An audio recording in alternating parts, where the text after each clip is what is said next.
Voilà, 13 années décisives dans la vie de ces adolescents devenus de jeunes adultes. Que nous apprennent-ils sur la manière dont notre milieu social nous conditionne? Ils sont conscients de grandir dans un milieu très favorisé, sur lequel ils portent d'ailleurs un regard assez lucide. Mais que nous dit leur témoignage sur la reproduction sociale? On sait que pour l'accès au diplôme ou à l'emploi, les origines sociales pèsent lourdes, plus lourd encore qu'il y a 40 ans. Pourquoi les choses semblent-elles à ce point figées et comment favoriser le mouvement, l'égalité des chances? Voici quelques-unes des questions avec lesquelles nous laisse ce film, Les bonnes conditions, signé Julie Gavras. Et pour en débattre, à présent, j'accueille sur ce plateau Marie-Françoise Bechtel. Bonjour. Ancienne députée de l'Aisne, vous avez été également la directrice de l'ENA au début des années 2000. Nous sommes en ligne avec Chantal Dardelais. Bonjour madame.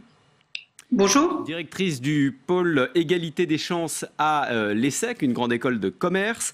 Avec nous également sur ce plateau Camille Peugny, bonjour. Bonjour. Vous êtes sociologue et auteur d'un livre sur les inégalités et la reproduction sociale, le destin au berceau, paru aux éditions du Seuil. Et bonjour à vous, Jeanne Bensedira. Bonjour. Vous êtes haut fonctionnaire territorial et par ailleurs enseignante à l'école des sciences politiques de Paris. Et vous avez cofondé l'association La Cordée, qui se fixe pour objectif d'agir pour la diversité sociale, notamment dans le secteur public. Alors je voudrais commencer par une première réaction à ce film. D'abord, comment est-ce que vous avez trouvé ces jeunes? Est-ce qu'ils vous ont touché, ému, éventuellement agacé? Alors moi j'ai beaucoup aimé ce documentaire et ça m'a évoqué une phrase de Condorcet dans son rapport sur l'instruction publique en 1791 quand il dit qu'il est impossible que l'instruction, même égale, n'augmente la supériorité de ceux qui ont été dotés par la naissance. Et c'est vrai qu'au regard de l'évolution, de la trajectoire de ces jeunes adultes, on se rend compte à quel point, évidemment, le capital social et culturel qu'ils ont pu, dont ils ont pu bénéficier durant leur jeunesse leur a permis d'avoir ces bonnes conditions-là, malgré le fait qu'il y ait quand même une hétérogénéité très forte dans les profils et dans la conscience qu'ils ont d'eux-mêmes, de leur classe sociale et potentiellement de leur destinée. Marie-Françoise Bechtel, vous avez ressenti ça aussi? Non, je n'ai pas senti une telle hétérogénéité. Je n'ai cessé de m'interroger du début à la fin sur ce passage traditionnel chez la jeunesse, de la révolte à la lucidité, à la résignation et à l'adhésion. Et j'ai eu le sentiment que, surtout dans la première partie, bien entendu, ils étaient entre la résignation et l'adhésion, avec un très fort poids des parents et des grands-parents. Puisque nous sommes aujourd'hui à une époque où les grands-parents sont jeunes et ils ont fait eux-mêmes des études qui sont mises en face du destin de leurs petits-enfants. Donc moi qui suis de la génération de mai 68, évidemment, je ne les ai pas trouvés très révoltés, c'est sûr. On va d'ailleurs avoir l'occasion de parler de ça. Ce qui a dominé pour moi, je crois que c'est un film sur l'héritage, mais encore plus l'héritage culturel que l'héritage social. Parce que les parents, l'une des jeunes filles interviewées le dit très bien, elle dit « Mon père travaille 50 heures et il doit s'ennuyer terriblement, jamais je ne ferai ça ». Mais par contre, elle récupère le bagage culturel de ces mêmes parents dont elle considère que la condition sociale n'est pas forcément la meilleure. Donc, grande adhésion aux valeurs parentales. Chantal Dardelais, vous portez le même regard sur ce film que les personnes qui se sont exprimées? J'ai regardé ce film en ayant en tête de mon côté des milliers de jeunes qui viennent de l'autre bout de l'échelle sociale, donc ils viennent plutôt de milieux populaires, voire très populaires, d'éducation prioritaire. J'ai vu quelques similitudes, quelques petites similitudes, genre l'importance des parents, contrairement à ce qu'on dit souvent dans les milieux populaires, les parents, comme partout, l'envie vraiment de faire réussir leurs enfants, ils en sont seulement juste un peu moins bien outillés pour le faire. Une vie partagée entre le lycée, les copains, les activités, et pas grand-chose à voir sur les natures d'activités. L'opéra, c'est pas trop leur truc, on va dire, par exemple. Et puis, qu'est-ce que j'ai vu aussi? Une similitude qui m'a un peu étonnée, c'est de voir comment dans le film aussi certains jeunes se sentent enfermés dans leur milieu, dans le 17e. Bon, moi, clairement, les jeunes dont je m'occupe se sentent tout à fait aussi enfermés dans leur quartier. Voilà, donc il y a des similitudes et de nombreuses différences sur lesquelles on pourra sûrement revenir. Camille Peugny, vous avez été agacée, émue par ces jeunes? Non, ni l'un ni l'autre particulièrement. Non, deux choses. D'abord, effectivement, mais quelque chose qu'on connaît bien, l'importance des capitaux, capital culturel évidemment, capital économique quand même. Il y a un passage du documentaire qui est très impressionnant quand ils décohabitent de chez leurs parents. Il y a une aide parentale, soit c'est l'appartement de la grand-mère, soit c'est une aide pour l'achat de l'appartement à un âge quand même relativement jeune. Et puis moi, ce qui m'a beaucoup frappé, au-delà de cette importance des capitaux et dont ils font système, capital économique, culturel, les relations, c'est aussi la manière dont cette origine bourgeoise et tous ces capitaux leur permettent de prendre le temps quelque part. On voit, il y a un certain nombre de jeunes qui hésitent, je veux faire de la musique, je suis passionné d'opéra, mais est-ce que c'est bien raisonnable, etc. Ces hésitations, c'est un luxe ? En tout cas, c'est absolument nécessaire parce que être jeune, c'est pas juste un moment où on cherche à s'insérer sur le marché du travail, c'est un moment où on se cherche. On parlera peut-être de ce qui se passe dans d'autres pays. Il y a des pays où on a plus le temps de se trouver. Et là, effectivement, par exemple, la jeune fille qui s'engage dans la musique peut le faire, certes, parce qu'elle est passionnée de la musique, mais elle peut le faire aussi parce qu'elle sait que si ça ne fonctionne pas, elle a un filet de sécurité derrière. Et je trouve que ça, c'est très important de voir comment ces capitaux permettent de prendre plus de temps et d'avoir un rapport à l'avenir qui, à bien des égards, est angoissé parfois, mais je pense quand même moins angoissé que ce qu'on observe pour des jeunes d'origine populaire. Il n'y a pas un effet de loupe au travers de cet exercice journalistique très particulier ? On les voit, le montage, la caméra, il y a des partis pris qui peut-être forcent un peu le trait ? Oui, peut-être, mais je crois vraiment que quand on interroge les jeunes aujourd'hui qui viennent des milieux populaires ou des milieux plus aisés, il y a vraiment cette angoisse de l'insertion. C'est vraiment quand on compare les jeunes en Europe, il y a par exemple dans les pays scandinaves un temps de la jeunesse qui est beaucoup plus détendu, où on peut faire davantage d'aller-retour entre l'emploi, la formation. Et en France, on est vraiment dans une séquence de la jeunesse où il y a cette urgence de l'insertion. Et effectivement, avoir beaucoup de capitaux dont on hérite, ça permet de prendre davantage le temps. Marie-Françoise Même si certains disent avoir le temps et ont le temps, je pense qu'ils ressentent quand même assez fortement une pression, je trouve.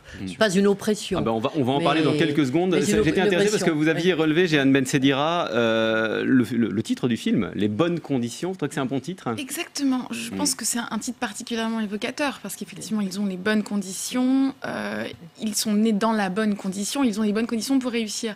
Mais pour faire le lien avec ce qui a été dit précédemment, je pense qu'effectivement, ils ont l'air d'être obsédés par leur avenir, la place que prend la réflexion sur soi, sur les activités qu'on mène, sur son avenir professionnel est particulièrement importante. Et pour faire le parallèle avec des classes populaires, je ne pense pas qu'on puisse se donner les moyens et qu'on ait les conditions de se poser autant de questions avec autant de clarté et d'acuité lorsqu'on est issu d'un milieu populaire sur son avenir. Mais pour parler de vous, par exemple. Typiquement, moi j'ai été amenée à me positionner sur mon avenir professionnel assez tard. Finalement, j'ai découvert l'existence de l'INET, donc l'école dont je suis aujourd'hui diplômée, en 4e année de Sciences Po. C'est dire à quel point l'accès à l'information est central dans la possibilité de construire des destins sociaux intéressants ou valorisés aujourd'hui. Moi, une autre chose qui m'a beaucoup frappée, je pense qu'à travers leur adhésion aux valeurs familiales, finalement, il y a plutôt largement une adhésion. Il y a, je crois, qu'ils sont en demande de règles, parce que nous sommes dans une société du tout permissif. La société permet tout.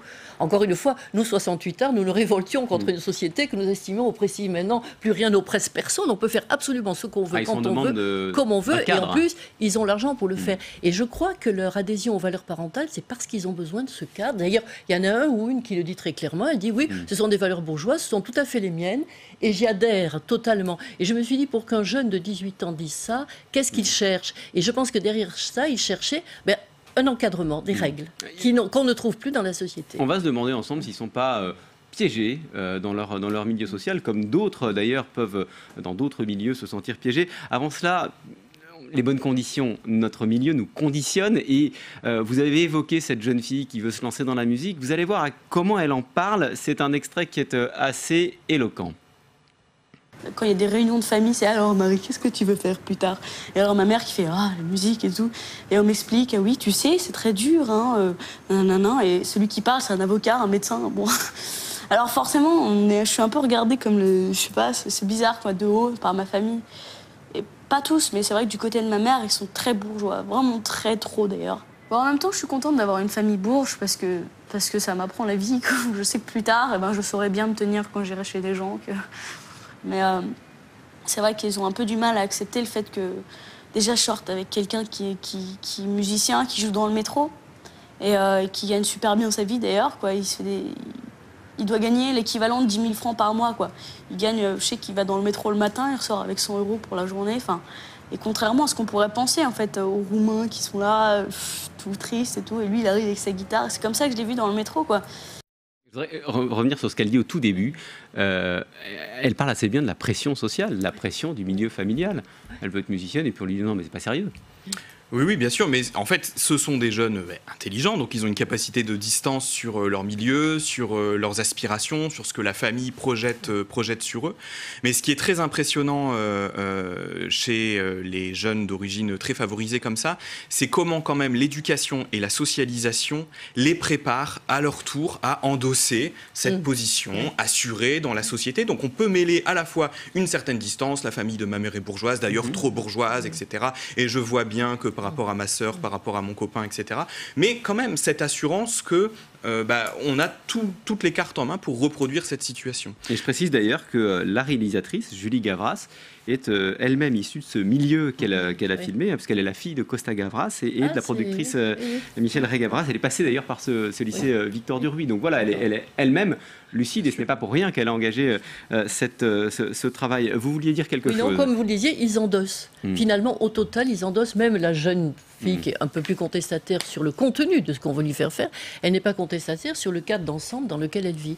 Et donc pour eux, ce qui me frappe aussi beaucoup, bon, ils n'ont quand même que 17-18 ans quand on les interroge dans cette partie du film. La société n'existe pas. Il y a une fille, je crois qu'il y a une parole terrible, elle dit on a fait des voyages, c'était merveilleux. Il y a des personnes, elle dit des personnes qui n'ont pas pu venir pour des raisons financières. C'est bien dommage. Alors c'était tellement merveilleux de faire un voyage. Il n'y a pas l'ombre du début d'une prise de conscience de la différence sociale quand même. Je ne dis pas ça pour jeter la pierre, mais ce passage m'a particulièrement frappé. C'est le seul moment où on parle de la société. Et puis, je voudrais qu'on parle... Vous vouliez ajouter quelque chose ? Oui, juste concernant le fait qu'il y ait une capacité critique de ces jeunes adultes par rapport à leur milieu social d'origine, même celles qui esquissent quand même une capacité critique très forte, je ne sais plus son prénom, d'ailleurs ils ont été mis juste à la fin pour vraiment mettre en avant leur profil et pas forcément leur personne. Elle dit, c'est celle qui déteste son père et qui dit que de toute façon elle ne sera jamais comme lui parce qu'elle abhorre un petit peu ce qu'il est, ce qu'il représente. Et in fine, on voit qu'au fur et à mesure des années, finalement, elle fait quand même appel à lui pour sa prépa. Elle fait quand même appel à lui pour écrire des lettres de recommandation, pour intégrer tel ou tel espace professionnel. Donc on voit quand même que même quand il y a cette velléité-là d'émancipation, on reste quand même rattaché par d'autres offres qui sont permises par la famille. Alors on va avancer un peu dans notre débat et je voudrais vous donner la parole, Chantal Dardelais, parce que ce qu'on a vu dans l'extrait il y a quelques instants, il se passe le phénomène inverse dans des milieux beaucoup moins favorisés, où là on s'interdit complètement de rêver à des métiers comme ceux qu'évoquait cette jeune fille, les métiers de sa famille, avocat, médecin. J'imagine que dans une école comme l'ESSEC, il faut aller chercher certains jeunes de certains milieux qui ne sont même pas au courant que votre établissement existe. Ah, c'est sûr que sans une politique très volontariste, franchement, il n'y aurait pas beaucoup de diversité sociale et c'est pour ça que depuis 18 ans maintenant, on agit sur le sujet. Mais j'ajouterais d'abord que parmi nos étudiants, on a des étudiants bien sûr qui ressemblent à ceux du film et qui finissent diplômés de l'ESSEC, mais en disant en fait ce que je veux faire moi c'est le cirque. Enfin ce que je veux dire c'est que on a des étudiants qui dans l'autre sens finalement un jour disent c'est vraiment pas ce que je veux faire. Après c'est évident qu'avec un diplôme en poche comme ça a été dit on peut faire plein de choses. Maintenant pour ce qui est des jeunes de milieu populaire, franchement il faut aller les chercher vraiment, puisque pour un jour se retrouver dans une école que ce soit l'ESSEC ou ailleurs, d'ailleurs il faut savoir que ça existe, on ne peut aller que vers ce qu'on connaît. Et le moins qu'on puisse dire, c'est que parmi les 13 000 formations de l'enseignement supérieur, le champ des possibles n'est pas le même pour tout le monde et qu'il y a un vrai enjeu de formation là-dessus. Deuxièmement... À l'ESSEC, vous avez mis quoi en place pour aller les chercher ? Oui, beaucoup de choses. Dès l'amont, dès très en amont du bac, il faut informer et il faut globalement développer, j'allais dire, la capacité d'accompagnement des jeunes dans leur choix d'orientation. Et pour nous, ça prend 5 formes et elles sont incontournables toutes les 5. 1, créer des conditions pour que les jeunes se connaissent mieux. Choisir ce qu'on veut faire de sa vie sous-entend de se connaître. Et comment on se connaît ? Bon, un petit peu par l'école, mais aussi par les voyages, par le sport, par la musique, par les activités en collectif. Et c'est pas la même donne suivant qu'on est dans un quartier ou suivant qu'on est dans un milieu populaire. Se connaître. Deuxièmement, je le disais, connaître le champ des possibles. On ne peut aller que vers ce que l'on connaît et il faut autoriser chacun à entendre parler de l'ensemble des filières, y compris les plus prestigieuses. Troisièmement, il faut aider les jeunes à faire des choix, parce que dans bon nombre de milieux, on l'a vu là, les familles jouent un rôle déterminant. Mes parents, grands-parents faisaient ça. Alors, est-ce que c'est vraiment un choix quand on suit? N'empêche qu'on sait que ça existe. Dans les milieux populaires, la notion d'aider, d'avoir un miroir face à quelqu'un qui peut donner suite aux questions et accompagner un raisonnement, c'est important. Après, quand on avait tout ça, il faut encore réussir à décrocher sa place. Quand on n'a pas le bon milieu, bon réseau, et je parle bien de réseau et pas de piston comme dans le film, donc être capable de se donner à voir, de monter la fraîcheur, les idées, la différence, et de faire de la différence une force, c'est un autre élément. Puis après, anticiper les attendus, parce que ça a été un petit peu dit, dans les milieux populaires, on vit au jour le jour et on n'est pas capable de se projeter à X années. Enfin, la relation au temps est radicalement différente. Donc il faut travailler sur tout ça. Qu'est-ce qu'on a fait à l'ESSEC? Travailler avec des collégiens et des lycéens, et on accompagne des milliers. Revoir nos... Pardon? Pour les informer. L'information, c'est clé.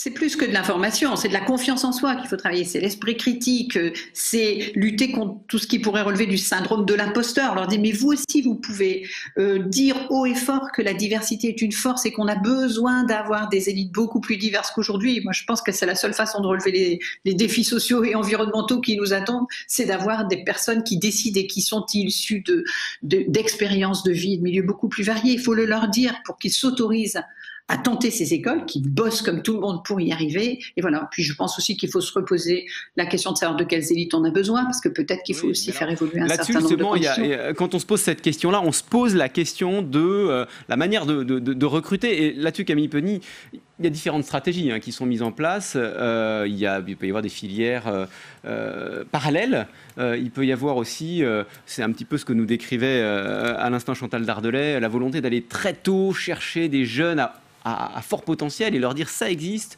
tu peux avoir cette ambition. C'est deux types de politiques différentes? En fait, on a un système en France, un système éducatif et d'enseignement supérieur qui est extrêmement élitiste, puisque, en caricaturant à peine, dès les premières années d'école, le Graal, c'est le système des classes préparatoires et des grandes écoles. Et donc, tant qu'on est dans ce système-là, effectivement, toutes ces procédures, tous ces dispositifs qui visent à aller chercher des jeunes qui n'ont effectivement même pas connaissance de ces écoles dans leur paysage, c'est évidemment quelque chose de positif. Mais moi, si je peux faire passer un message, il y a quelque chose, pour revenir sur la diversification des élites, il y a quelque chose en tant qu'universitaire qui enseigne à l'université, avec quasiment uniquement que des enfants des classes populaires. Il y a un message que je voudrais faire passer, c'est quand bien même le système des classes préparatoires et des grandes écoles serait un jour, à coup de discrimination positive, aux couleurs de la France, aux couleurs sociales de la France, eh bien, on aurait réglé 5 à 10% du problème, puisque ce système des écoles, c'est 5 ou 10% des étudiants. Et pendant ce temps-là, à l'université, les enfants de nos classes populaires sont accueillis dans des conditions qui se détériorent. Je fais ce métier, j'ai 39 ans, je fais ce métier depuis 10 ans. Les conditions dans lesquelles on exerce se détériorent. On a des amphis de plus en plus nombreux, avec des étudiants qui sont de plus en plus en difficulté, qu'on peut de moins en moins aider, et dans une indifférence quasi générale. Et pour moi, au-delà de cette partie élitiste du système éducatif, la vraie lutte pour l'égalité des chances, c'est dans les premiers cycles universitaires qu'elle se passe, puisque c'est là que sont la masse des enfants des classes populaires. Et même avant.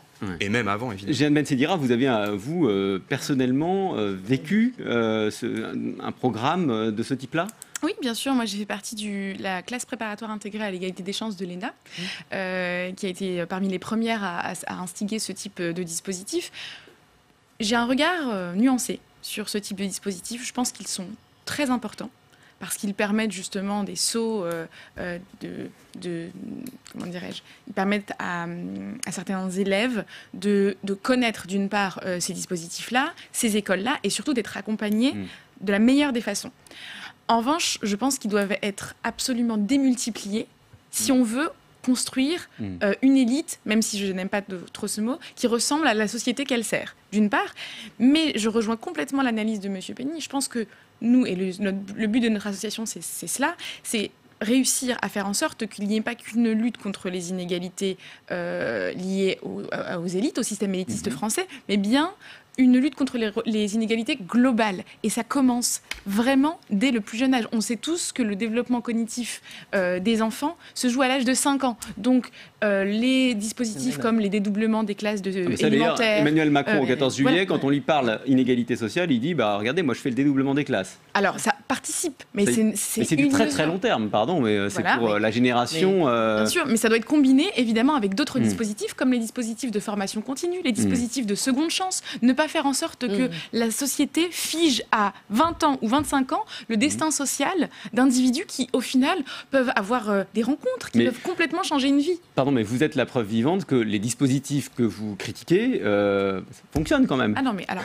que les choses soient très claires. Moi, je considère que ces dispositifs-là sont nécessaires, mais absolument pas suffisants. Il y a des exceptions. Évidemment, le principe méritocratique dans sa lettre est important. En revanche, dans son fonctionnement, aujourd'hui, il est problématique. Marie-Françoise Béchel, je suis d'accord avec les deux intervenants précédents, mais je voudrais revenir sur ce qu'a dit Madame Dardelais, parce que je crois que le travail qu'elle fait, qu'elle a exposé, est extrêmement important. Et si je puis me permettre, je pense qu'il est en contraste avec le système Sciences Po Paris, qui était le système des ZEP, qui oubliait complètement toute la classe moyenne et même le haut des classes populaires dans ce pays, pour afficher des choses un peu visibles avec des idées derrière la tête. Je siégeais au conseil d'administration de Sciences Po quand ça a été mis en place. C'était de la discrimination positive. Je me suis rendu compte que c'était l'oubli complet de tout l'ascenseur social en réalité. Et je voudrais le dire fortement parce que fait Madame Dardelais, c'est exactement l'inverse. Il faut aller chercher les gens, il faut leur donner confiance, il faut parler aux professeurs. Mais pardon, ce que vous reprochez à la manière de faire de Sciences Po, qui d'ailleurs a un peu corrigé le tir, je crois, depuis, c'est quoi exactement ? Mais on prenait des exemples. On faisait le bon exemple. De l'affichage. 10, absolument 10, 20, 30 ZEP, absolument. Et on oubliait tout le reste. Toutes les classes populaires et moyennes dans tous les lycées moyens ou populaires de province. Et c'était fait pour se donner naturellement bonne conscience et bon financement également. Alors ce que fait Madame Dardelais, c'est tout à fait le contraire, si je l'ai bien compris. Et c'est tout à fait ce qu'il faut faire. Il faut aller chercher les gens là où ils sont. Il faut aussi parler aux profs. Quand je dirigeais l'ENA, je parlais beaucoup aussi au centre d'orientation des lycées. Parce que, en leur disant, mais expliquer aux élèves qu'eux aussi ils ont le droit de faire l'ENA, que c'est pas du tout impossible. Et il fallait également parler aux Sciences Po de province, puisqu'à l'époque, ça a un peu changé depuis, parce qu'il y a eu des bouleversements. À l'époque, les gens de Sciences Po de province étaient dans une illusion totale. Ils disaient, moi, je ne pourrais jamais faire l'ENA.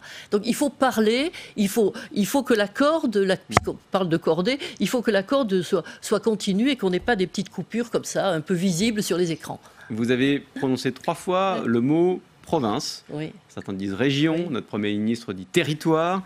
Un enfant qui grandit en milieu rural, il n'a pas les mêmes aspirations qu'un enfant qui grandit en milieu urbain. Il n'a pas le même horizon. Je crois qu'il vaut mieux parler de la différence très mise en valeur à juste titre entre les territoires délaissés, qui sont largement des territoires ruraux, mais pas tous les territoires ruraux, et des territoires urbains qui posent d'autres questions. En gros, nous avons les banlieues, puis nous avons les territoires que Rick Julie et d'autres ont très bien mis en valeur. J'ai été députée d'un territoire terriblement délaissé, qui est la Picardie, et le sentiment de délaissement est extraordinaire. Les gens ont intégré l'idée que de toute façon, ils n'y arriveront pas. Alors ça, c'est un problème moral, culturel, et pas uniquement social, tant il est vrai que tout s'interpénètre dans cette affaire d'égalité des chances. Je vais vous donner la parole, mais je voulais faire réagir Chantal Dardelais à quelque chose que vous avez évoqué tout à l'heure, Jeanne Bensedira. Il y a une forme d'urgence démocratique, Chantal Dardelais, à ce que la société française, les élites de la société française reflètent la société dans son ensemble. J'en suis absolument persuadée. On ne va pas réussir à inventer le monde d'après avec toutes les précautions à prendre autour de cette expression, mais on ne va pas réussir à affronter les défis sociaux, environnementaux qui nous attendent avec le même logiciel que celui qui est celui des élites d'aujourd'hui. Donc il faut diversifier l'élite, j'en suis absolument convaincue. Pour rebondir sur ce qui a été dit précédemment, il ne faut pas opposer 2 problématiques et il faut les mener toutes les 2 en même temps, en parallèle actuellement. C'est la diversité des élites, donc l'ouverture sociale et territoriale des grandes écoles de l'ENA, de l'IX, des écoles de commerce, tout ce qu'on veut. C'est une vraie problématique, c'est pour le changement de logiciel et trouver les bonnes réponses, mais il faut faire ça en même temps que l'égalité des chances d'accès aux études supérieures qui lui traite le volume des gens, parce que chaque jeune mérite de trouver sa voie et d'aller au plus loin de ses capacités. On ne peut pas se focaliser uniquement sur les élites, c'est trop peu de gens, donc il faut à la fois accompagner une masse de jeunes qui méritent de réussir, qui ont du talent à mettre au service de la société, tout en diversifiant les élites. Il faut faire les 2 et jouer aussi bien le social que le territorial. C'est comme ça, je pense qu'on peut s'en sortir. Jeanne Bensedira, sur cette question, urgence démocratique à diversifier les élites françaises ? À mon sens, c'est une préoccupation particulièrement prégnante aujourd'hui. on est dans un contexte quand même où il y a une crise sociale, politique très forte aujourd'hui en France. Si la question de la justice sociale et de la mobilité sociale n'est pas, à mon sens, portée comme une priorité, on risque de se retrouver avec une société complètement polarisée, ce qui est déjà le cas aujourd'hui. Mais avec ce type de désillusion en France sur le sujet du principe méritocratique, le problème, c'est qu'on pose le principe du mérite comme étant quelque chose, comme un principe cardinal dans nos sociétés.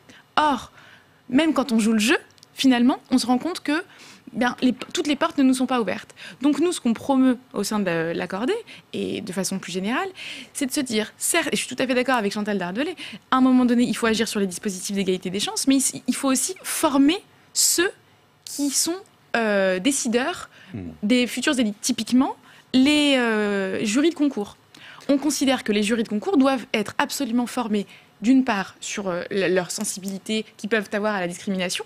Le rapport Lortie... Sans forcément en être complètement. conscient. Le rapport Lortie, qui a fait un travail formidable sur les discriminations dans l'accès à la fonction publique, l'a montré que sans même en avoir la conscience, on peut procéder à des faits de discrimination, d'une part. Et d'autre part, je pense qu'il est très important également de travailler sur l'approche par compétence. Changer la sélection qui aujourd'hui ne repose uniquement sur la sélection par le diplôme et considérer qu'une approche par la compétence pourrait participer à cette volonté de diversifier les origines des décideurs publics de demain. Camille Penny, sur cette question.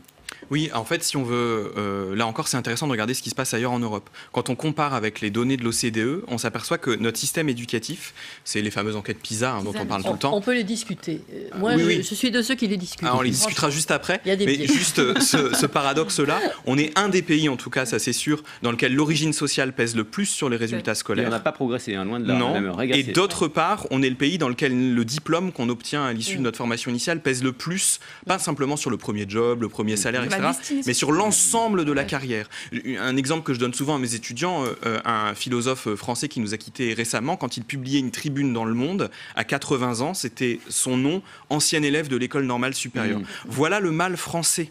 Je pense qu'il faut vraiment multiplier ces occasions d'égalité tout au long de la vie, et je suis tout à fait d'accord. Aujourd'hui, il y a une défiance politique qui monte, qui est liée à cette uniformité des élites, mais qui n'est pas juste uniformité de couleur de peau ou d'origine sociale, qui est par ailleurs une uniformité de formation, de logiciels pour penser le monde et de façon de voir les choses. Moi, je suis très frappé de voir, par exemple, qu'au cabinet du ministère de l'Enseignement supérieur, il y a des conseillers qui étaient déjà là sous Valérie Pécresse, qui ont fait François Hollande et qui font Emmanuel Macron. Donc ça veut dire que ça transcende même les clivages politiques. Il y a une sorte d'uniformisation de penser le monde qui entretient beaucoup, à mon sens, cette défiance. Vous abordez le problème que je voulais souligner. Quand on parle de diversifier les élites, on a raison de le faire, mais il y a deux raisons de les diversifier qu'il ne faut pas confondre. La première, c'est la démocratie. Une démocratie n'est bien dirigée que si, au niveau critique de la décision, il y a suffisamment de gens qui sont issus des classes les plus variées de la société. Mais ça ne servirait à rien si l'on fait monter les élites dans des dispositifs d'égalité des chances et autres pour leur enseigner la pensée unique, c'est-à-dire une même pensée. Car il ne faut pas se voiler la face. Le monde est plein d'hommes politiques, femmes politiques si vous voulez, et de hauts technocrates qui sont d'origine populaire et qui mènent des politiques aussi... aux œillères aussi fixées et aussi étroites que le plus grand mondialisateur libéral que vous pouvez trouver. Nous avons un vrai problème, c'est la pensée unique. C'est celle-là qui est distillée aujourd'hui par Sciences Po, qui en est le véhicule principal. Mais vous avez l'impression, à titre personnel, d'avoir renié votre milieu social par votre parcours. Ça, j'ai pas dit ça. Non. non. Pas du tout. Pour le coup, je sais qu'il y a vraiment des études qui ont été faites, notamment Chantal Jacquet sur la fabrique des transclasses et sur ce sentiment un petit peu houleux qu'on peut avoir par rapport à sa famille d'origine, son milieu social d'origine. Parfois c'est de l'émancipation, parfois c'est un sentiment de trahison. Personnellement, et je pense que c'est lié à mon cas individuel, ma famille m'a accompagnée, comme le disait Chantal Dardelais, pour eux c'était vraiment une fierté, donc il n'y a pas eu de sentiment de trahison. Par contre, je me sens redevable envers la République et je me sens redevable envers les générations à venir d'agir pour faire en sorte que cette mobilité sociale ne soit pas qu'un article dans la République française. Emmanuel Macron, d'ailleurs, le 14 juillet, parlait de la défiance démocratique. Il faisait le lien entre la défiance démocratique et l'existence de discrimination. Autrement dit, on en revient à notre sujet sur les élites, mais pas seulement. Vous avez raison, disait-il, il y a encore de la discrimination dans notre pays. Il y en a pour les diplômes, il y en a pour l'accès à la haute fonction publique, il y en a trop pour la représentation, pour les contrôles de police, c'est encore un autre sujet. Quand on parle de la défiance démocratique qu'il y a dans notre pays, c'est tout ça, dit-il, et il veut s'y attaquer. Alors on va voir un peu maintenant comment aujourd'hui on peut politiquement s'attaquer à ce sujet. Ça a l'air de vous. Le président de la République, je crois qu'il réduit beaucoup les choses. Le vrai sujet, c'est qu'il n'y a plus de débat politique dans ce pays, parce qu'il n'y a pas de grande pensée politique alternative dans lesquelles les gens, les jeunes, puissent reconnaître, à travers lesquelles ils puissent agir. À partir du moment où nous avons un discours unique qui tourne toujours autour des mêmes idées, y compris la discrimination, enfin, même si elle est un progrès, à partir du moment où vous avez ce discours unique, vous ne pouvez pas dire aux jeunes que vous allez leur offrir des perspectives qui leur permettraient de servir leur pays d'une manière véritablement utile, parce qu'il n'y a plus d'alternative. Mais les idées sont importantes, mais c'est vrai qu'aujourd'hui, Emmanuel Macron, lui, se prévaut d'un certain pragmatisme, d'une manière d'agir. C'est vrai que je le disais tout à l'heure, quand on lui parle de la panne de l'ascenseur social, il vous répond tout de suite, nous, on fait le dédoublement des classes, etc. Enfin, ce qui est une bonne mesure. Très concrètement, et il se targue d'éliminer l'idéologie de ce débat. Je ne sais pas si c'est la bonne méthode, Camille Penny, mais enfin... Moi, je trouve qu'Emmanuel Macron est très idéologique sur ce débat. C'est quand même le président de la République qui expliquait que dans les gares, il y avait ceux qui ont réussi et ceux qui ne sont rien. Donc après, on peut faire des grands discours sur lutter contre les discriminations, pour l'égalité des chances, mais c'est quand même on voit là s'échapper le fond d'une pensée quand même, quelque part, qu'au bout du compte, ceux qui ne sont pas dans les positions supérieures, c'est parce que, quelque part, il ne méritait pas de l'être. Et moi, je trouve que, encore une fois, un symbole, je voudrais juste donner ce chiffre, on parle de discriminations qui sont réelles et c'est un vrai combat à mener. Une discrimination, c'est par exemple le coût d'un étudiant en fonction de la filière qu'il fréquente. Dans les universités, on a les enfants des classes populaires et on les a par paquet de 150 dans les amphis, avec souvent des enseignants vacataires en phase 2 dans les premiers cycles, parce que les titulaires vont faire des cours en master. Et en réalité, ces étudiants-là coûtent 2 à 3 fois moins à l'État qu'un étudiant qui est dans une grande école, alors qu'ils sont sursélectionnés socialement.